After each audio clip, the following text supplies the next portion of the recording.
Bismillahirrahmanirrahim. Sengaja ayah membuat video slide ini dari foto-foto kalian agar mudah untuk didokumentasi nantinya. Dan selanjutnya ayah akan titipkan di media sosial. Untuk yang pertama ini adalah foto Mas Kafah ketika usia 2 bulan. Mas Kafah adalah anak pertama ayah. Ia lahir tahun 2012, bulan Juni tepatnya.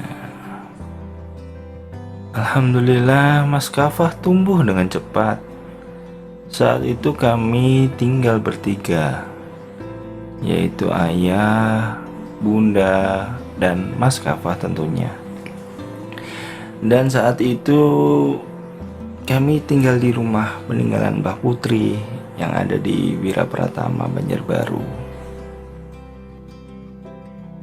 Tak lama setelah usia Mas Kafah 1 tahun, kami bertiga pindah ke tempat baru, yaitu toko yang berada di pinggir jalan raya Kebun Karet. Saat itu tepatnya di tahun 2013, kami memutuskan untuk meninggalkan rumah Mbah Putri, yang selama ini kami jadikan tempat tinggal dan juga sebagai tempat usaha jasa perbaikan komputer dan elektronik. Di gambar ketiga ini terlihat ayah dan Mas Kafah sedang asik mancing ikan nila di tambak. Tepatnya sih di kolam pemancingan. Memang buah itu jatuh nggak jauh dari pohonnya. Jadi hobi-hobi kami sebelum ada sih Mas Kafah itu, kami memang suka memancing. Jadi setelah Mas Kafah lahir pun hobi ini masih terus berjalan hingga saat ini. Cuman kami punya pengalaman sedih, ya, ayah punya cerita sedih dan itu nyaris tragis. Kalau tidak tertolong mungkin, wah, naudzubillah min dzalik. Waktu itu kami mancing di tambak yang ada jembatan terbuat dari kayu. Kayunya itu mungkin kayu tua atau kayu lama seperti itu. Waktu itu Mas Kafah berdiri di pinggir kayu, bukan di tengahnya tapi di pinggir kayu itu, dan di bawahnya langsung air itu adalah tambak. Saat itu Mas Kafah berdiri di samping ayah, dan di sampingnya ayah lagi ada kawannya ayah, waktu itu Mas Harlan dan Mas Lukman waktu itu. Jadi peristiwanya sangat cepat. Mas Kafah waktu itu berdiri di pinggiran jembatan itu tadi, dan jembatan itu tadi ternyata lapuk kayunya kan. Dia terjatuh.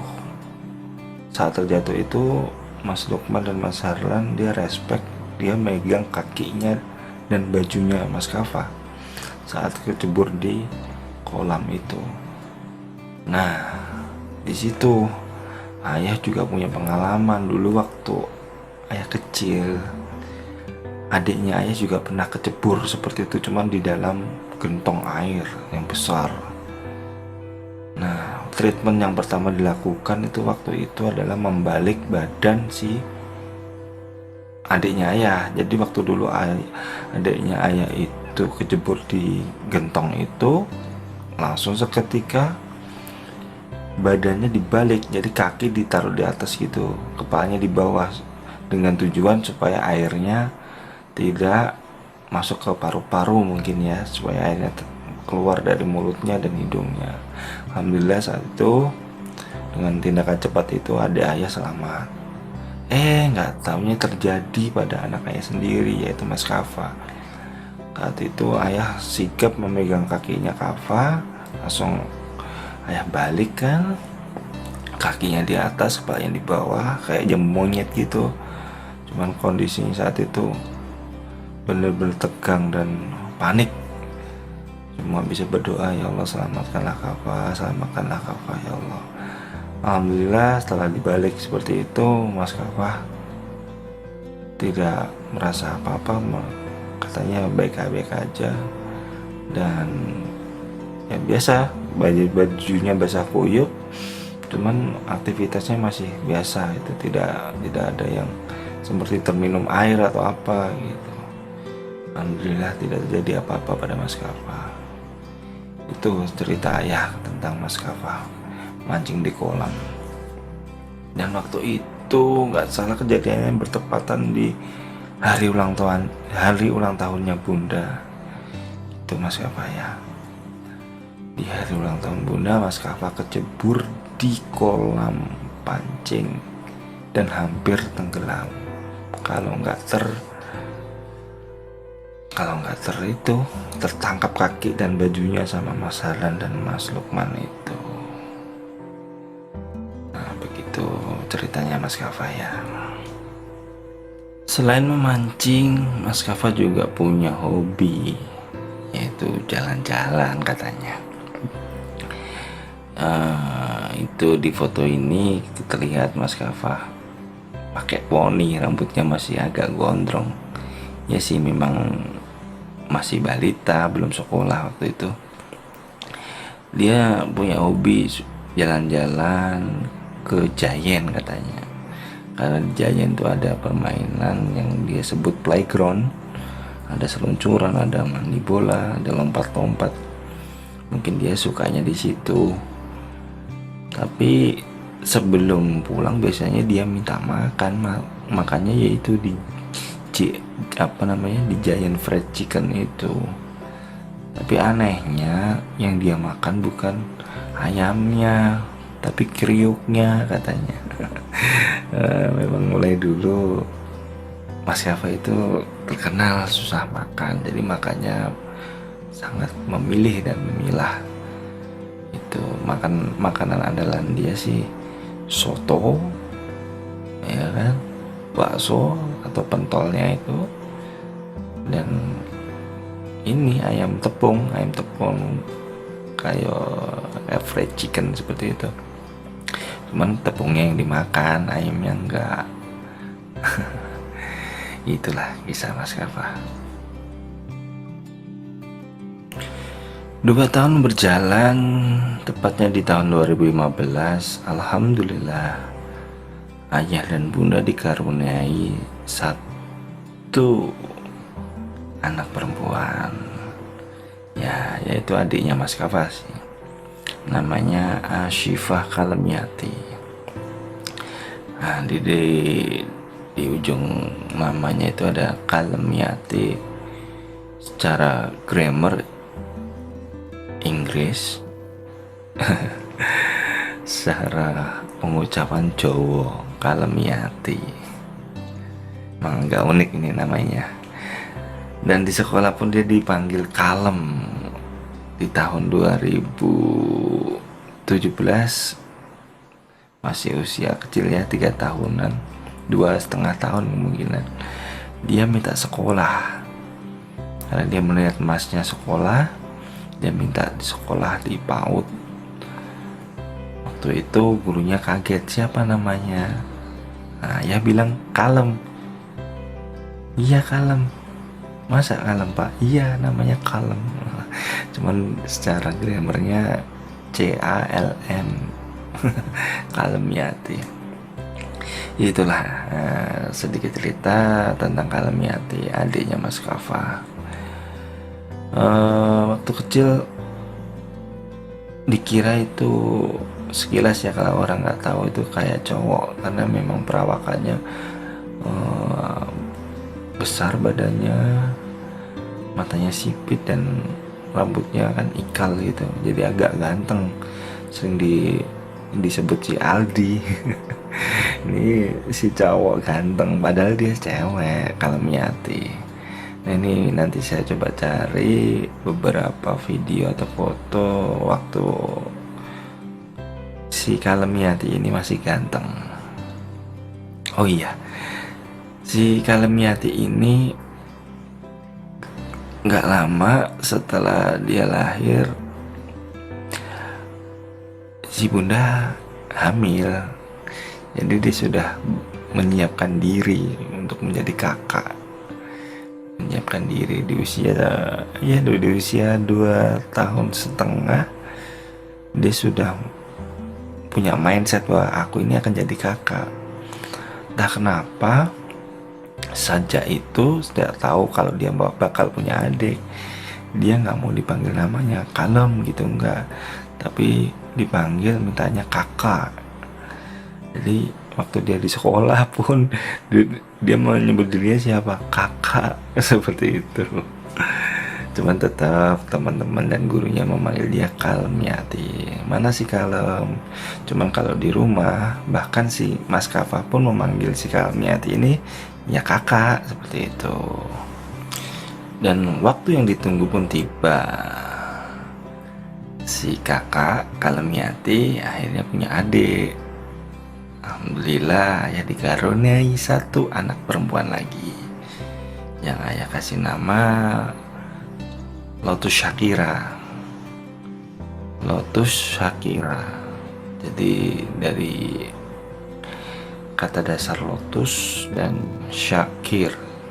Lotus itu adalah bunga teratai, Shakira itu yang bersyukur, dengan maksud bunga teratai yang pandai bersyukur, maksud saya seperti itu. Kemudian si Shakira ini, Lotus Shakira ini punya cerita unik juga. Dia kenapa dinamakan Lotus? Ya terinspirasi karena dia lahir nggak seperti kakak dan adiknya. Dia lahir dengan treatment yang agak lain, beda dengan kakak-kakaknya.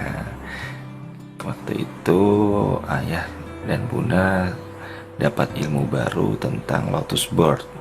Jadi kelahiran tanpa memotong tali pusat itu. Biasanya kan tali pusat itu dipotong dan diikat, ya kan, sampai 3 atau 7 hari lepas atau istilahnya puput. Nah, sedangkan si Lotus Shakira ini dia tidak dipotong waktu lahir. Jadi ketika dia lahir bersama dengan tembuni atau plasentanya, ya sudah dibiarkan begitu aja. Jadi masih ada tali pusat yang panjang menuju itu tadi piring plasenta tadi, dan itu dibiarkan seperti itu aja. Jadi treatmentnya ketika si Lotus mandi, si plasenta tadi atau ari-ari tadi juga ikut mandi, itu dimandikan juga di situ. Jadi selama 5-7 hari itu kemungkinan, seingat ayah, masih menempel. Oh iya, ingat ayah waktu hari besok mau akikah ya, berarti 6 hari itu si plasenta tadi baru lepas dari perutnya si Lotus Shakira, tanpa obat, tanpa apapun. Jadi tidak ada dikasih obat merah atau antiseptik atau apapun, tidak ada. Jadi benar-benar alami, mandi seperti biasa, pakai air, pakai sabun seperti biasa. Cuman treatment untuk si plasentanya itu memang agak beda. Jadi ketika si dedek mau dimandikan, plasentanya dulu kita mandikan. Waktu itu ayah memandikannya sendiri, dibantu sama bidannya. Jadi waktu itu yang bidannya cuma pegangin si Lotus, maksudnya si bayinya ya, waktu itu belum ada namanya. Waktu itu si bayi dipegang sama tante bidan, ayah mencuci plasentanya si bayi itu, mencuci, ya kan, dia dimandi dengan sabun seperti itu. Setelah itu dikeringkan pakai handuk. Nah, treatment yang ini yang harus benar ya. Jadi dikasih garam, kalau orang Jawa bilangnya garam krosok, bukan garam yang meja itu ya, garam yang untuk di dapur itu bukan, tapi garam yang masih kasar. Mungkin itu garam spesial ya, spesial buat yang bukan dikonsumsi ya. Jadi garam untuk pengasinan apa nggak tahu, pokoknya saya rasa itu garam belum ada bersodium, belum pakai sodium. Jadi pakai garam krosok itu.